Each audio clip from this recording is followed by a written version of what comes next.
এই কুলেখাড়া স্যাঁতসেঁতে জায়গায় বা দীর্ঘদিন ধরে যেখানে জল জমে থাকে সেই সমস্ত জায়গায় এই কুলেখাড়ার গাছ হতে দেখতে পাওয়া যায়। দেখুন, এই কুলেখাড়া এমন একটি প্রাকৃতিক বরদান। আপনি যদি সঠিক পদ্ধতিতে এই কুলেখাড়া ব্যবহার করতে পারেন, মাত্র 7 দিনের মধ্যে আপনার রক্তে হিমোগ্লোবিনের মাত্রা এবং আরবিসির মাত্রার বেশ কিছুটা তারতম্য আপনি অবশ্যই লক্ষ্য করতে পারবেন। কারণ এই কুলেখাড়ার পাতার মধ্যে আয়রন রয়েছে প্রচুর পরিমাণে এবং তার সাথে সাথে এর মধ্যে প্রচুর পরিমাণে রয়েছে ভিটামিন সি। দেখুন, আমরা যখন পেশেন্টদের আয়রন জাতীয় খাবার খাওয়ার কথা বলি, তার সাথে সাথে খাদ্য তালিকায় অবশ্যই লেবু যুক্ত করার কথা বলি।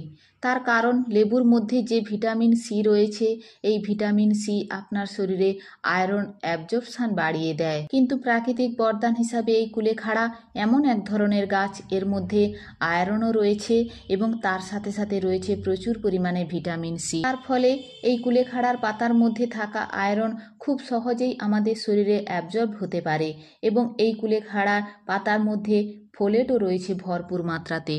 সবে মিলেমিশে আপনি অবশ্যই কুলেখাড়াকে খাদ্য তালিকায় রাখতে পারেন যদি আপনার রক্তে হিমোগ্লোবিন বা আরবিসির মাত্রা কম রয়েছে।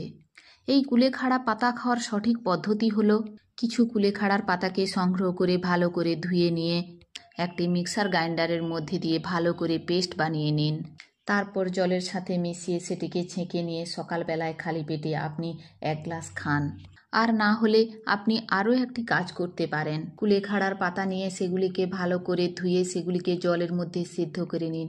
জলের মধ্যে যখন এটি সেদ্ধ হয়ে যাবে, সেই পাতাগুলিকে ভালো করে চটকে নিয়ে ছাঁকনি দিয়ে ছেঁকে সেই জুসটি লেবু রস দিয়ে অবশ্যই খাওয়ার চেষ্টা করবেন। দেখুন, এই কারণে এতে লেবু রস ব্যবহারের কথা বললাম।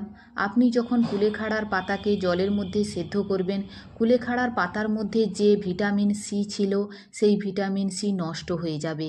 তাই আপনি যদি কুলেখাড়ার পাতা সেদ্ধ করে তার রস খেতে চান, সেক্ষেত্রে কিন্তু অবশ্যই লেবুর রস ব্যবহার করবেন।